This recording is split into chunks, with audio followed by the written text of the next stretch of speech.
사도신경 하심으로 신앙 고백하시겠습니다. 전능하사 천지를 만드신 하나님 아버지를 내가 믿사오며 그 외아들 우리 주 예수 그리스도를 믿사오니 이는 성령으로 잉태하사 동정녀 마리아에게 나시고 본디오 빌라도에게 고난을 받으사 십자가에 못 박혀 죽으시고 장사한 지 사흘 만에 죽은 자 가운데서 다시 살아나시며 하늘에 오르사 전능하신 하나님 우편에 앉아 계시다가 저리로서 산자와 죽은 자를 심판하러 오시리라. 성령을 믿사오며 거룩한 공예와 성도가 서로 베풀는 것과 죄를 사하여 주시는 것과 몸이 다시 사는 것과 영원히 사는 것을 믿사옵나이다. 아멘. 찬송가 38장입니다.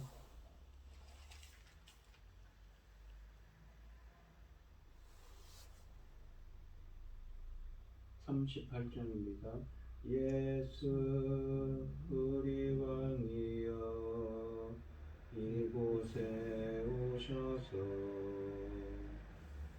우리가 왕께 드리는 영광을 받아 주소서. 우리는 주님의 백성, 주님은 우리 왕이라. 왕이신 예수님 오셔서 좌정하사 다스리소서. 예수 우리 주시여 이곳에 오셔서 우리가 주께 드리는 찬양을 받아 주소서. 우리는 주님의 종들, 주님은 우리 주시라. 주 대신 예수님 오셔서 이 찬양을 받아주소서.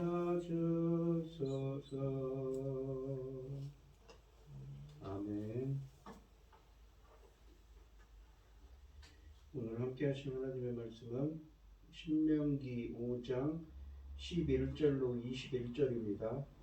5장 11절로 21절 말씀입니다. 교독을 하도록 하겠습니다. 제가 먼저 읽겠습니다. 너는 내 하나님 여호와의 이름을 망령되이 일컫지 마라. 나 여호와는 내 이름을 망령되이 일컫는 자를 죄 없는 줄로 인정하지 아니하리라. 내 하나님 여호와가 내게 명령한 대로 안식일을 지켜 거룩하게 하라. 엿새 동안을 힘써 내 모든 일을 행할 것이나 일곱째 날은 내 하나님 여호와의 안식일인즉 나 내 아들이나 내 딸이나 내 남종이나 내 여종이나 내 소나 나귀나 모든 가축이나 내 문화 내 유하는 객이라도 아무도 하지 못하게 내 남종이나 여종에게 너와 같이 안식하게 할지니라. 너는 기억하라. 내가 애굽 땅에서 종이 되었더니 내 하나님 여호와가 강한 손과 편팔로 거기서 너를 인도하여 내었나니 그러므로 내 하나님 여호와가 내게 명령하여 안식일을 지키라 하느니라. 너는 내 하나님 여호와께서 명령한 대로 내 부모를 공경하라. 그리하면 내 하나님 여호와가 내게 준 땅에서 내 생명이 길고 복을 이루리라. 살인하지 말라. 간음하지 말지니라. 도둑질하지 말라. 내 이웃에 대하여 거짓 증거하지 말지니 내 이웃의 아내를 탐하지 말지니라. 내 이웃의 집이나 그의 밭이나 그의 남종이나 그의 여종이나 그의 소나 그의 낙이나 내 이웃의 모든 소유를 탐내지 말지니라. 아멘. 오늘 본문 말씀의 제목은 이웃을 위하여입니다. 오늘 본문 말씀은 10계명의 3계명부터 제 10계명까지 8계명이 선포됩니다. 이웃과 관련된 계명들은 하나님만 섬기라는 계명과 긴밀하게 연결되어 있습니다. 11절 말씀은 제3계명에 대해 말씀하십니다. 하나님의 이름을 망령되이 일컫지 말라는 세 번째 하나님의 계명은 인격 모독을 주제로 하고 있다는 점에서 처음 두 계명과 맥락을 같이 합니다. 망령되이 말한다라는 것은 이 말은 텅 빈 것이나 전혀 가치 없는 것을 뜻하며 의도적으로 악을 계획하거나 행하는 것과 연관되어 사용되는 말입니다. 성경에서 이것은 그 사람의 능력과 임재와 비전을 상징한다는 점을 감안할 때 거룩하신 하나님의 이름을 망령되이 일컫는 것은 매우 심각한 죄라는 점을 쉽게 생각할 수 있습니다. 하나님의 이름을 망령되게 하지 말라는 것은 하나님의 능력과 임재를 상징하는 그분의 이름을 개인적인 목적과 이익을 위하여 오용하거나 거짓되게 사용하지 말라는 뜻입니다. 하나님의 이름을 안다는 것은 이스라엘에게 내려진 가장 큰 축복이었습니다. 그러므로 하나님의 이름은 경외와 경배를 자아내는 것이지 결코 인간들에게 이용당하는 것이 아닌 것입니다. 법정에서 증언할 때 하나님의 이름으로 맹세를 하면 진실을 말해야 할 의무가 있으며 거짓을 말하면 그분의 이름을 망령되이 일컫는 것이 됩니다. 세상에서 살아가는 주의 백성들이 그분의 이름에 합당한 삶을 살도록 권고하는 명령인 것입니다. 비록 개인적으로 해가 올지라도 하나님의 이름으로 맹세하면 우리는 진실을 말할 것을 다짐해야 하며 행동을 조심하며 하나님을 향한 우리의 각오가 세상에 뚜렷이 드러나야 합니다. 12절로 15절 말씀은 제4계명에 대해 말씀하십니다. 제4계명은 10계명 중 가장 자세하게 언급된 것이며 신명기 5장에서 가장 중요한 계명이기도 합니다. 안식일 계명의 중요성은 종교와 사회적 질서가 매우 밀접한 관계를 유지하고 있다는 점에 있습니다. 사회에서 가난하고 연약한 자들을 착취하는 일이 끊이지 않는 한 종교가 요구하는 안식일을 거룩하게 지키는 일은 있을 수 없기 때문입니다. 그러므로 멈추다라는 동사에서 비롯된 안식일의 가장 기본적인 취지는 노동으로부터 적절한 휴식을 가질 수 있게 하는 데 있습니다. 이러한 혜택은 경제적 지위와 사회적 신분을 초월하여 모든 사람들뿐만 아니라 짐승에게까지 골고루 제공되어야 합니다.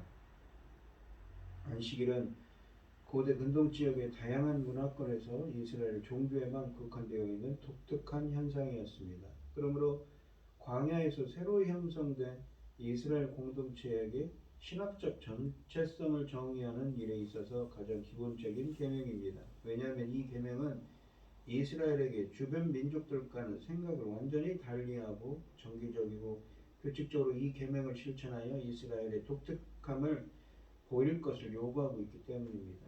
하나님은 안식일을 다른 날과 구별하여 거룩하게 지킬 것을 당부하십니다. 거룩의 가장 기본적인 개념은 구별, 분별입니다.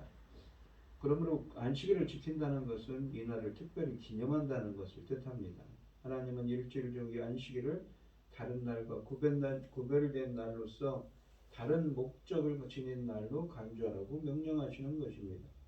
일주일 중 6일은 일을 하며 자신을 위하여 살았다면 안식일에는 하나님과 그의 목적을 이루는 날로 사용하라는 뜻입니다.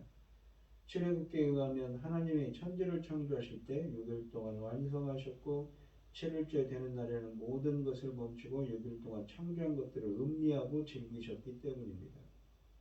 이러한 차원에서 안식일은 기쁜 마음으로 하나님의 창조 사역을 기념하는 축제일입니다.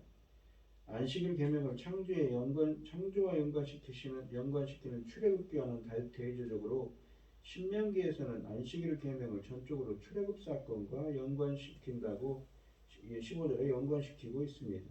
출애굽기는 천지를 창조하신 하나님이 이날 모든 것을 마치고 쉬신 것을 안식일 율법의 신학적 근거로 삼는 것에 반해 신명기는 하나님이 이스라엘을 이집트의 노예 생활에서 구속하신 일을 이 율법의 신학적 근거로 삼고 있는 것입니다. 그래서 어떤 학자들은 하나님이 출애굽 해방을 통하여 평화로스러운 창조 세계를 회복시켰다고 해석합니다. 이 맥락에서 보면 이 계명처럼 출애굽 사건과 창조 섭리를 적절하게 연결시키는 계명도 흔치 않은 것입니다. 하나님이 천지를 창조하신 후 안식일에 쉬셨기 때문에 출애굽한 이스라엘도 쉬어야 합니다. 그들은 하나님의 새 피조물이기 때문인 것이지요. 그렇다면 새 이스라엘은 어떻게 안식일을 거룩하게 분별되게 지킬 수 있을까요? 표면적으로는 자신들뿐만 아니라 자신에 속한 모든 짐승들과 노예들도 안식일에는 일을 하지 않도록 하며 이 날을 기념해야 합니다. 이 좋은 날의 혜택이 주의 백성들과 연관 있는 모든 사람과 짐승들에게도 적용되어야 하는 것입니다. 그러나 안식일의 중요성은 하던 일을 멈추는 것에만 국한되는 것이 아닙니다. 주의 백성이라 지칭하는 이스라엘은 안식일을 구별함으로써 자신들의 정체성을 확립해 나가야 합니다. 일요일의 하루는 하던 일을 멈추고 그들에게 은혜를 베푸신 하나님을 기념하고 기뻐하는 일에 전념해야 합니다. 이렇게 함으로써 이스라엘은 지루하게 느껴질 수 있는 자신의 정체성을 감동적이고 영적인 체험으로 승화시키는 것입니다. 16절 말씀은 제5금행에 대해 말씀하십니다. 부모를 공경하려는 계명을 통해 명령의 주체가 바뀌고 있습니다. 지금까지 제시된 4개의 계명은 하나님과 주의 백성의 관계를 정의했습니다. 이제부터 주어지는 6개의 계명은 주의 백성들 사이에 사람들 사이의 관계를 규정합니다. 주제가 종교적 질서에서 사회적 질서로 바뀌고 있습니다. 이 사회적 계명들 중 처음 것이 제5계명은 긍정적인 문장, 뭐뭐 하라로 표현되어 있지만 나머지 5계명은 부정적인 문장인 뭐뭐 하지 말라로 구성되어 있습니다. 아들은 아버지를 공경해야 한다고 하는데 성경에서 공경한다는 개념은 주의 백성의 하나님을 향한 제사를 묘사하는 데 자주 사용된 단어입니다. 실제로 이 단어가 인간관계에 적용되는 경우는 부모와의 관계뿐입니다. 아마도 부모를 대할 때 마치 하나님을 대하듯 공손히 대하라는 의미입니다. 이 계명의 중요성은 축복의 약속이 첨부된 것에서도 알 수 있습니다. 하나님이 명령하신 대로 부모를 공경하는 자들은 하나님이 그들에게 허락하시는 땅에서 매우 오래 살 수 있을 것임을 약속하십니다. 17절은 제6계명에 대해 말씀하십니다. 6째 계명엔 살인하지 말지니라 하는 모든 죽임을 금하는 것이 아닙니다. 학자들은 이 말씀이 인간의 생명이 하나님께 속한 것이기에 생명을 존중하려는 뜻으로 해석합니다. 이 계명은 불법적이고 허용되어서는 안 될 폭력으로부터 이스라엘 공동체의 삶을 보호하는 데 그 취지가 있습니다. 살인을 의미하는 이 히브리어 라차으라는 히브리어는 계획적인 살인을 뜻하는 것으로 증오나 분노 및 원한에 의한 살인을 의미합니다. 이 단어는 돌발적으로 사람을 죽게 하는 것을 포함하기는 하지만 전쟁을 통해 사람을 죽이는 것이나 법적인 절차를 통해서 정당하게 이 범죄자를 처형하는 것을 설명하는 데는 한 번도 사용되지 않는 단어였습니다. 이 단어의 기본적인 의미는 하나님이 정해주신 정당한 형 집행 테두리 밖에서 살해한다는 것입니다. 그러므로 이 말씀은 결코 사형제도를 금하는 데 성경적인 증거로 채택될 수 없습니다. 근본적으로 이 계명은 우리에게 생명의 소중함을 알라고 호소합니다.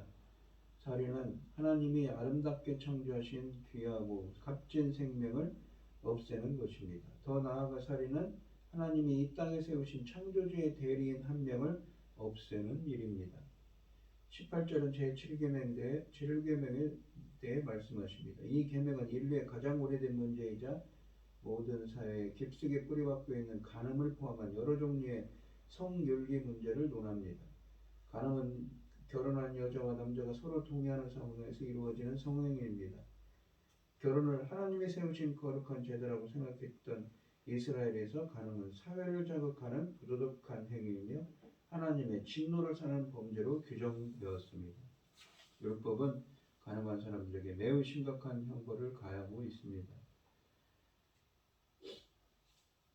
이 계명이 강조하는 것은 결혼 생활의 소중함입니다. 결혼은 하나님이 세우신 거룩한 제도이자 인간이 누릴 수 있는 가장 오래된 그리고 최초의 축복입니다.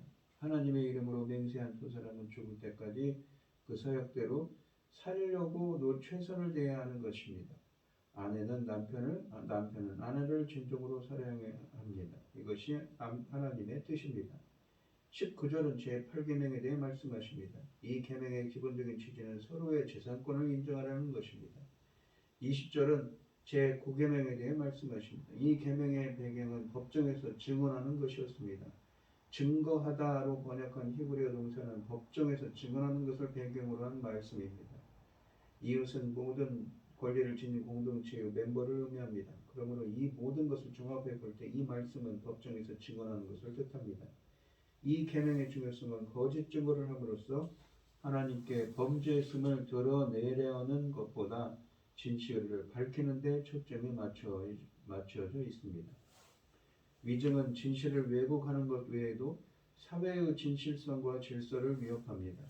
만일 위증에 근거하여 죄 없는 사람을 처형할 경우 그 죄값은 온 공동체가 져야 하는 딜레마에 빠지게 되는 것이 일반적이었습니다. 이스라엘의 경우 중요한 이슈에 있어서는 최소한 2명의 증언이 필요했습니다. 재판 결과 사형이 집행되어야 할 경우에는 증인들이 먼저 돌을 던지는 것도 의무조항이었습니다. 위증을 하다가 들통나면 심각한 처벌을 받는 것은 당연한 일이었습니다. 만일 사형에 처할 수 있는 일에 대하여 증언하다가 진실이 아니라는 것이 드러나면 증인이 사형을 당하는 형식의 무거운 처벌을 받았다고 합니다. 21절은 제10계명에 대해 말씀하십니다. 외형적으로 드러나는 행위들을 주제로 삼고 있는 다른 계명들에 반해 이 마지막 계명은 탐심이라는 인간의 본질을 주제로 삼고 있다고 해서 10번째 계명을 10계명의 절정이라고 하기도 합니다. 인간의 가장 깊은 내면의 열정을 논하고 있는 탐심을 논하고 있는 것입니다. 또한 이 계명이 금하고 있는 탐심은 이미 선포된 모든 계명을 위반하는 일을 첫걸음입니다. 내 이웃의 집을 탐하지 말거나 내 이웃의 아내나 그의 남종이나 그의 여종이나 그의 소나 귀나 그 낙이나 무릇 내 이웃의 소유를 탐하지 말지니라는 남의 소유권을 인정하라는 점을 강조합니다. 한 사회의 질서와 정의가 유지되려면 당연한 일이지요. 소유권도 당연히 나의 소유권이 존중되기를 원한다면 당연히 남의 소유권도 인정해야 합니다. 여기 보시면 원하다, 갈망하다, 탐하다의 의미의 동사인 하마드가 성경에서 이 본문 말씀에 쓰여진 이 하마드라는 동사가 성경에서 어떻게 쓰였는지를 보면 전반적인 결론은 이 동사는 사람의 삶의 질을 향상시키기 위하여 의욕적으로 사는 것을 금하는 것이 아니라 남이 소유한 것에 대해 소유욕에 불타 그 물건에 집착하거나 그 물건을 갖기 위해 악을 행하는 것을 의미합니다. 그래서 마음에 탐심을 품는 것으로 끝나지 않고 그 탐욕에 의해 행하는 모든 행위가 탐내는 것이라고 또한 말씀하고 있습니다. 이 계명은 이 탐욕의 파괴력을 견지하고 있습니다. 하나님이 이 계명에서 탐하지 말 것을 7가지로 정하고 있으며 그 7가지로 정의하고 있습니다. 이처럼 탐욕이라도 용납되어서는 안 되며 특히 남의 가정을 파괴하는 행위는 절대적으로 금해하는 것입니다.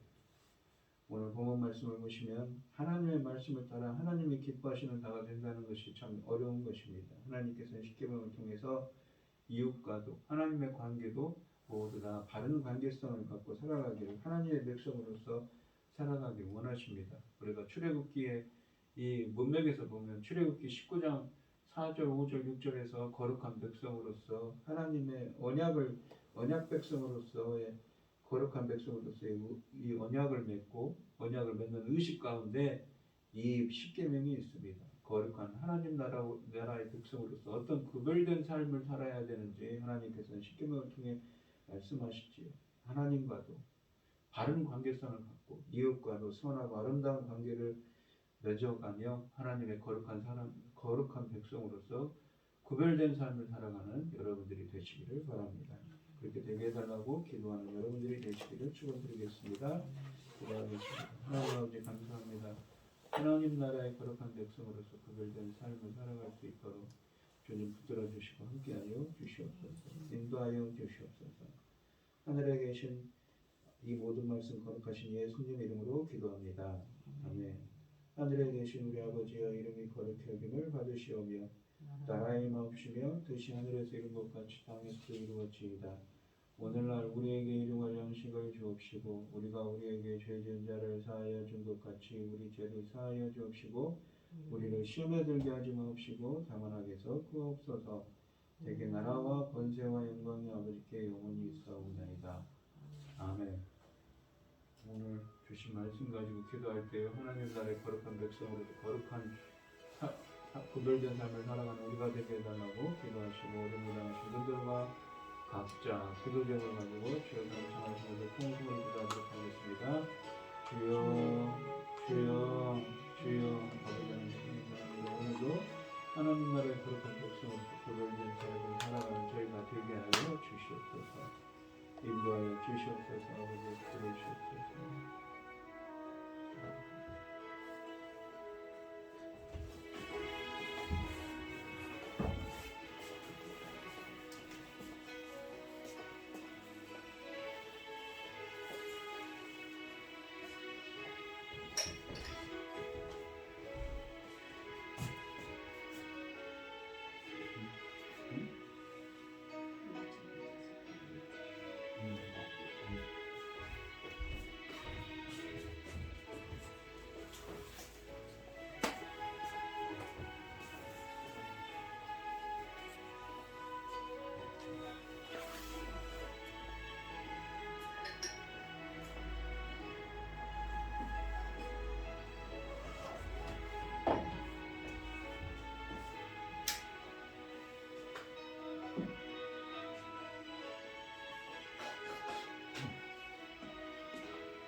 아버지